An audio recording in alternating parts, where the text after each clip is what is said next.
国务委员兼外长王毅周二在贵阳出席金砖国家外长视频会晤。本次会议由2021年金砖国家轮值主席国印度外长苏杰生主持，南非外长潘多尔、巴西外长弗兰萨、俄罗斯外长拉夫罗夫等出席。与会外长批评将疫情政治化的倾向正在侵袭多边主义体系的基石。俄罗斯外长拉夫罗夫表示，西方国家正试图将新冠病毒起源问题政治化，此举对全球共同抗击新冠疫情毫无帮助。王毅在金砖国家外长视频会晤中表示，今年是金砖国家概念提出20周年，也是金砖国家外长会晤机制建立15周年。金砖国家要共同擦亮金砖这块金字招牌，为促进全球团结扛起金砖责任，为破解治理赤字提供金砖智慧，为应对共同挑战贡献金砖力量。我们的合作机制不断完善，合作领域持续拓展，国际影响日益增强，形成了经贸财经、政治安全、人文交流三轮驱动的架构，打造了新兴市场和半融入国家合作的样板。在疫情冲击之下，金砖国家展现出韧性和活力，保持着合作势头，为我们5国乃至全球抗击疫情、恢复经济，提供了重要的动力。为此，王毅提出4点建议。第一，推进全球团结抗疫，做人类健康的守护者；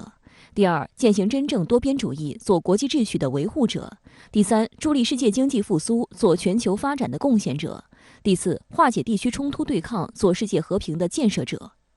在推进全球团结抗疫方面，王毅特别强调，全球疫情南升北降，同少数发达国家囤积疫苗、管制出口不无关系。与此对照的是，金砖成员在本国公民接种疫苗的同时，尽力向其他国家提供疫苗。中国已经向国际社会提供了超过3.5亿剂疫苗，这同鼓吹本国优先的做法形成鲜明对照。在提到化解地区冲突对抗时，王毅表示，日本福岛核电站事故污染水处置问题事关全球海洋生态环境安全和各国人民生命健康，日方不能掩耳盗铃，将核废水一排了之。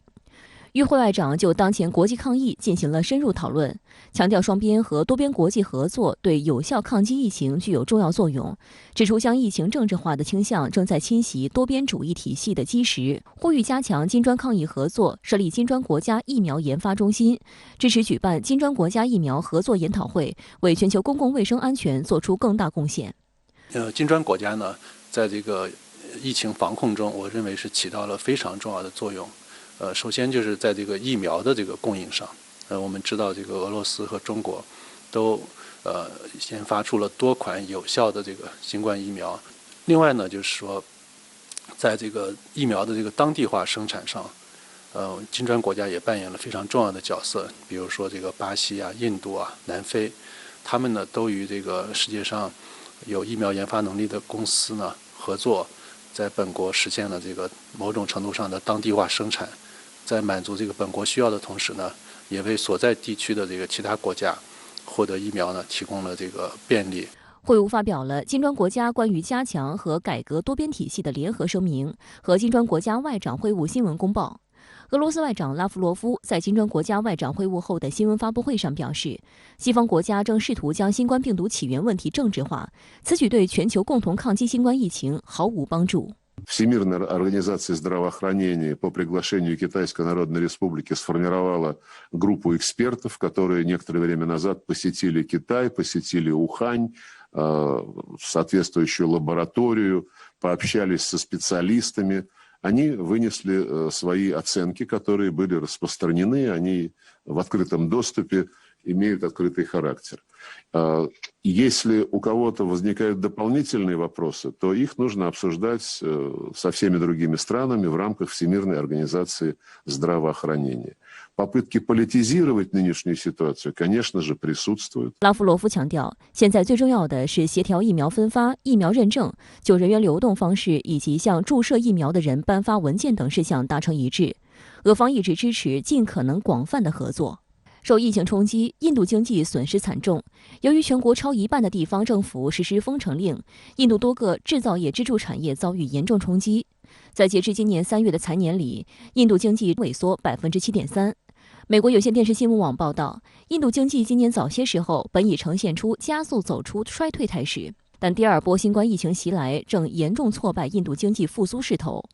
印度斯坦时报在报道中提到，本次会议重点关注了新冠肺炎疫情大流行和疫苗获取问题。中国和印度外长都没有提及边境争议问题。金砖国家的这个合作，我觉得是有利于中印双方呢增强交流，然后呢增进互信，在这个为全球的这个治理做贡献的这个过程中呢，也增加了一个双方这个合作的一个渠道。我觉得这个整体上来说呢，是有利于稳定这个中国和印度的这个双边关系的。相关话题来连线特约评论员陈斌。陈先生您好，王毅外长出席金砖国家外长会议并发布新闻公报，您是如何看？梅西你好，由于防控疫情呢，很多国际交往呢都暂停了，即便是视频会议，不是疫情就是中美对垒，或者呢是美西方无端的围攻中国。但这次金砖外长会议呢，不仅开得好，而且呢出了新闻公报，也就是共同声明，这呢让人眼睛一亮，让人感到呀，国际社会的多边性犹在，国际合作机制并没有被某些自负的大国所阻断。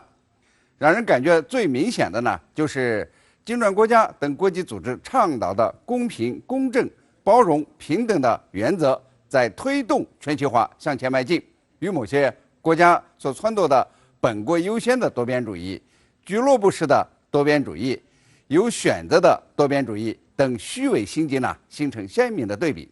换句话说，健康的、真实的多边化、全球化仍然在不断的发展壮大。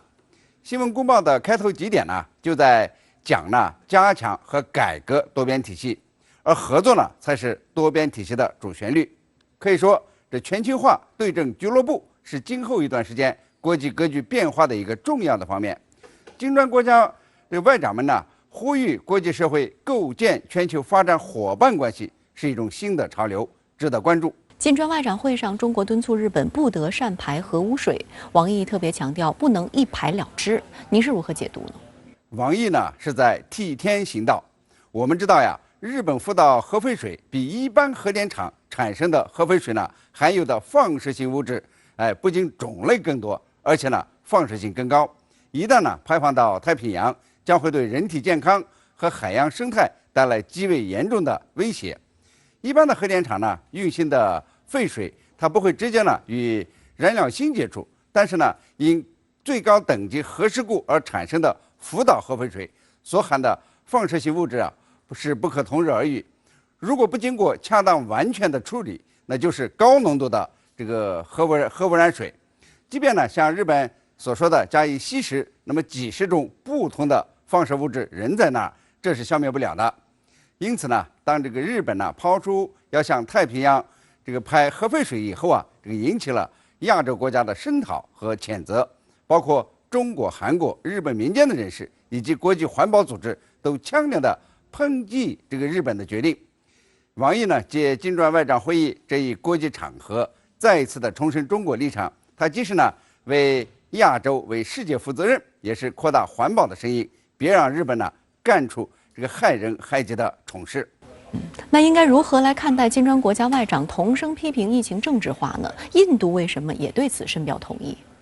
在金砖外长会上呢，中国外长就这个疫情政治化呢做了特别的强调，批评西方势力呢试图重新炒作新冠疫情，并将这个疫情政治化、病毒标签化和把特定国家污名化，呼吁金砖国家和各国呀共同的抵制这种逆流。这一主张呢得到5国外长的认同。那么在新闻公报中呢，明确写道，要加强双边和多边国际合作，有效抗击疫情，并且呢要通过动员政治支持，提供必要财政投入，加强本地生产，开展技术转让，这个保障平等且可负担的这个获取药品、疫苗、这个医疗产品和设备、诊断和治疗，并且呢提升民众的信心。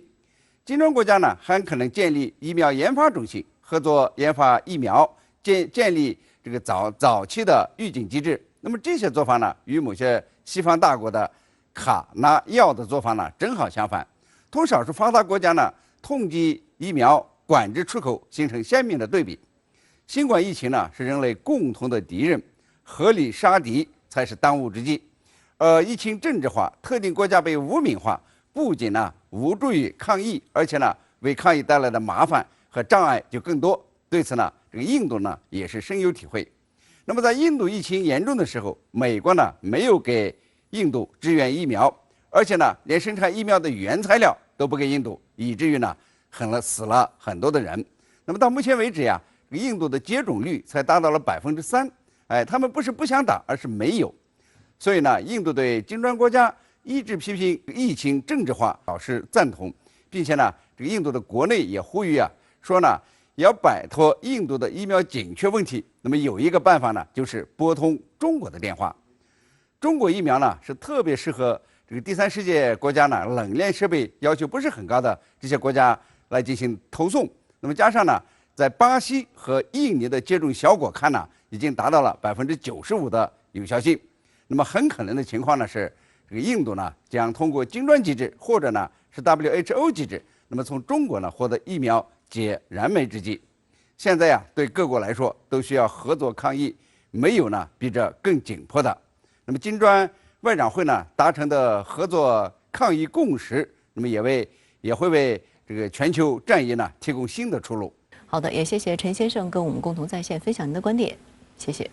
美国后任助理防长克里斯托夫·迈尔扬言，美国应该积极考虑部署特种部队到台湾。岛内媒体曝光，美国计划派海军陆战队赴台训练台军的地下对抗体系，俗称“打游击”。发展特种作战能力真的能够帮助台湾逆转两岸军力对比吗？美军近来频打台湾牌，到底有何图谋？施孝伟、施洋点拨关键。